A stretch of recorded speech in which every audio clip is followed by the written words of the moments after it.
How did your siblings torture you, Reddit? When I was a kid, my older sister told me I had a metal plate in my head, and she would lock me out of the house during lightning storms. I'd run around the neighborhood in zigzags, screaming and crying like a maniac.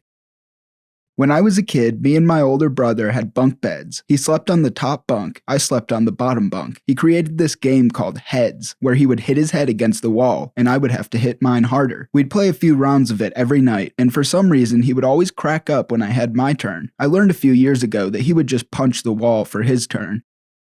My parents took all of the locks off the doors when I was young to avoid accidental lock-ins, so my brother would cover my hands and doorknob in lotion and leave me in the room crying because I couldn't get the door back open. One summer when I was about 10, it was early morning and I had just started to descend the stairs. Suddenly my brother comes running to the bottom of the stairs and yells, "Steven's gone crazy!" Steven being our stepbrother. About that same time, I hear a chainsaw crank on and my eyes went wide. My brother screams and runs off, and my stepbrother Steven comes charging up the stairs at me with a running chainsaw. Needless to say, I almost crapped my pants and ran back up the stairs and hid in my room. Frickin' brothers. I had a weird sister. When I was first learning to play guitar, she would run home every day, unlock my case, and throw every one of my picks into the hole, and I'd spend 20 minutes shaking around my guitar until they fell out. When I got decent at that, she just started eating them.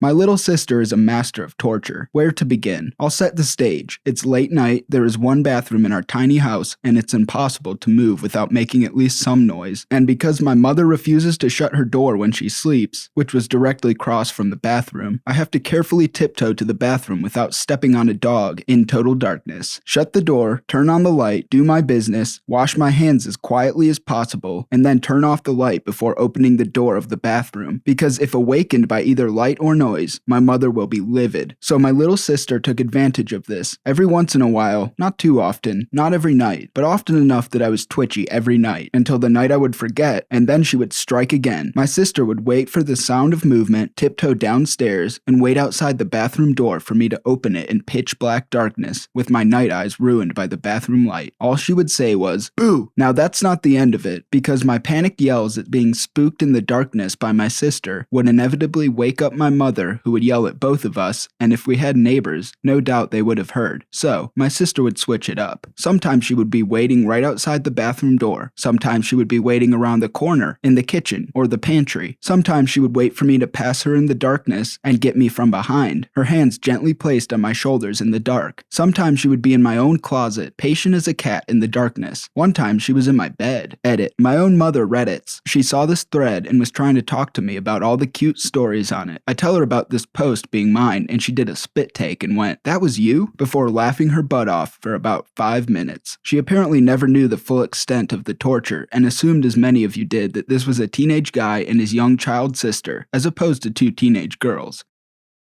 My best friend's brother, best friend is female, used to put her in a large suitcase and lock it. He'd then proceed to shoot his air rifle at it while listening to her scream in fear. He also did this in the attic one time and threatened to push the suitcase with her in it down the ladder up to the attic. Typing this out, I realize how fricked up that sounds, but she's really close with her brother and has turned out alright, mostly.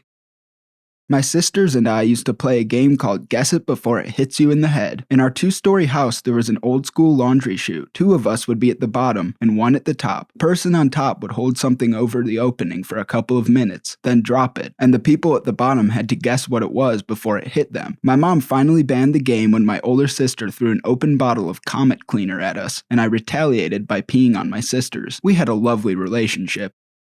My stepsister pulled many cruel pranks on me when I was around kindergarten age. This is just one. We had just gotten back from Wendy's, and we both got the kids' meal that came with a toy. I guess this was around the time that a Casper the Friendly Ghost movie came out, since these were Casper toys we got. My toy was a little plush Casper that would glow in the dark if it was in the light long enough. I turned off the lights and played with the glow-in-the-dark ghost for a while, as she looked on in jealousy, since her toy wasn't as neat. What her toy was escapes me now, as it was long ago. After I turned the light back on, she pretended to become all worried with me. She ended up convincing me that since I touched the glow-in-the-dark ghost, I would become a ghost if I didn't do a series of steps to prevent it. This is what I had to do. Drink 50 Dixie cups of water, jump on my bed for 2 minutes. I threw up all over the floor, but in the end she was grounded, and I got her toy as well.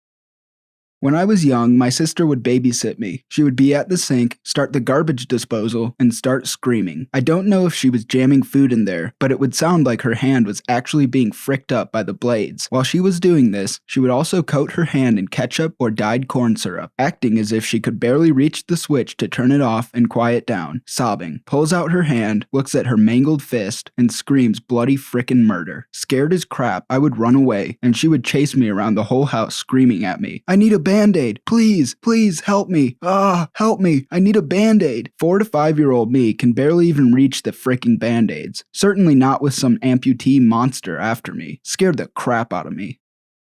My sister convinced me that I was adopted, and that my parents didn't really love me like they did her. I was about 8. She was 12. I had to write a story for class, which the teachers were putting up outside the room for parent-teacher interviews. My principal called my mom and said that my story was concerning, so my mom went in to read it. I wrote about being adopted, but apparently it was a bit depressing. I haven't seen it, so I don't remember what I wrote. So my mom just pegged it down to me being creative and expressive and let them post it. While other parents were reading it, my mom overheard someone say, "Oh, that poor child," while reading my story. Mom flipped at the parent, then asked me about it. Sister got in huge crap that day. For all the people saying why is that a bad thing, being adopted isn't that bad. It wasn't the adopted part that really got me. It was that they loved me more than her.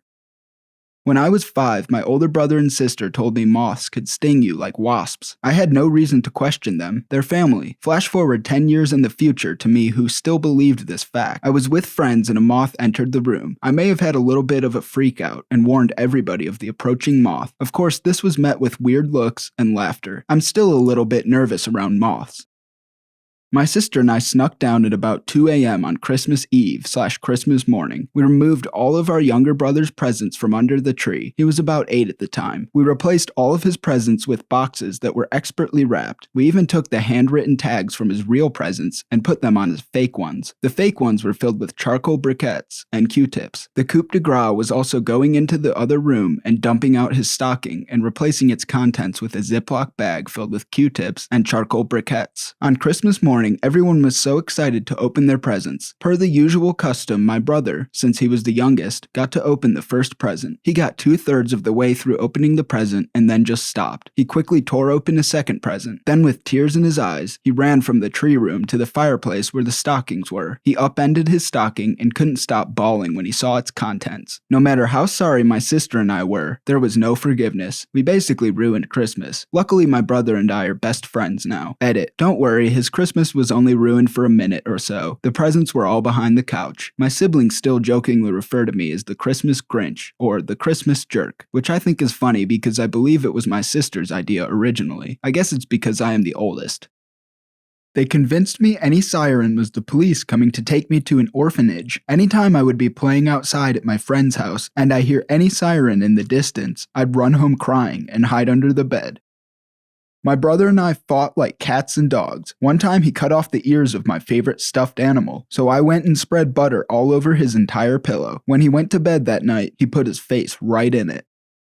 I was the oldest and my brother is 7 years younger than me, so when I was 14, he was 7, half my age. I didn't so much torture him as perpetually toughen him up. We'd box, wrestle, stick fight, sword fight, shoot arrows at each other. I'd build elaborate obstacle courses with pits, ropes, deadfalls, and other traps, and then run him through them. In one of the more memorable moments, he got caught in a snare trap and I refused to let him down until he manned up and cut himself free. Looking back on it as an adult, I feel like a complete lunatic for the kind of Spartan-like boot camp I put him through. But, and this is a big but, when I apologized to him for it, he told me how awesome it was, and how his favorite memories from childhood were of those crazy times we spent together. On the upside, he's one bad butt mother fricker. You could walk right up to him, punch him directly in the face, and he'd just grin and ask you how you'd like your soul eaten. Me and my brother were a year apart, and when we were little, we took baths together. Oh, okay, we still do it, but only on special occasions like Easter and Tuesdays. We used to have our toys in there with us, and one day I got the genius idea to pee in the detachable mixer section of our little Tonka cement mixer truck. I turned to my brother and asked him if he wanted some lemonade, and he took a big ol' swig of it before spitting it out. I have no idea why I did this. No idea where he thought I got the lemonade from while naked in the tub. I don't have older siblings, but I have 2 older cousins. I was a pretty sweet, innocent kid, and when I would spend the summer with them, they loved to frick with me. They would force me to watch horror movies and tell me scary stories. The movies I could more or less handle, but the stories stuck. They told me the Bloody Mary story once. A few days later, they were in the bathroom and called me in so they could brush my hair and play with makeup. I strolled on in, and as soon as I was inside, they threw me against the back wall, turned off the lights, screamed, "Bloody Mary!" 3 times, and locked me in by myself. I swear, my heart stopped. They also told me when I was maybe 6 years old that a coma was when you fall asleep forever, but don't die. They told me it could happen to anyone whenever they fall asleep. I was terrified to close my eyes for at least 2 nights. Edit. They also once told me there was a ghost of a one-legged black midget that lived in our grandmother's house, who they would see sitting on my bed at night because he and his wife had been murdered in it. I was maybe 8 or 9 years old. My brother used to stand on my hair with one foot and tickle me with the other. I'm insanely ticklish, and I would flop all over the floor, tearing out my hair in chunks. Sometimes he would stop before I peed. Once we were told to remain in the car while our mother went into a friend's house, for those parental few minutes that become 3/4 of an hour. I was 6, and he was 13. It was night, and we watched fireflies swirl around this well in the yard. My brother told me they were the spirits of people who drowned in the well. I said I didn't believe him, and there was no such thing as spirits. To prove it to me, he dragged me from the car, lifted me over his head, and flung me into the well. It wasn't a true well, just a decorative little housey thing that sits on the lawn, but I thought it was a real well, and I screamed all the way down. Those are the nice ones. He was a D. My older brother bought a laser pointer off of a friend when he was about 14. Now, I don't know if any of you owned a laser pointer in your teens, but an immense amount of power comes from wielding one. My brother decided to unleash this power while my friends and I were having a sleepover in celebration of my 8th birthday. At about 10 o'clock that night, about 6 friends and I were in a big tent in the backyard, getting ready to attempt to stay up all night. Suddenly, a red dot appeared on the wall, about 3 inches in diameter. A few of us saw it, but before we could show the others, it disappeared. A gripping 10 minutes followed, as the group that saw it attempted to convince the group that didn't of its existence. Then, it reappeared. This time everyone saw it, and a few kids were visibly shaken, including me. Now, my brother had just gotten this laser pointer, and I either didn't know about it or didn't connect it to the mysterious dot. Over the course of the next hour, the dot appeared many times. It would move back and forth across the wall of the tent. It would swirl around, creating patterns on the wall. To our 8-year-old minds, it was a UFO beam, a serial killer's flashlight, the glowing eye of a monstrous cyclops. When the first kid ran inside screaming, my mom came to check on us, but the dot was conveniently gone by then, and she didn't believe us. Worst of all, my brother had gotten back to his room by the time my mom went to find him. Once the shaken child had been coaxed back into the tent, my mom went soundly to sleep. The dot came back, up to its usual antics, and 2 hours later, all of us abandoned the tent and ran inside terrified, waking up the whole house. A few of us slept in my room, but at least 2 were too scared to even be in the area and had to be driven home at 1:30 in the morning. Since my parents didn't know about the laser pointer, it didn't get pinned on my brother until a couple of years later. It wasn't physical pain, but at 8 years old, that was fricking traumatic.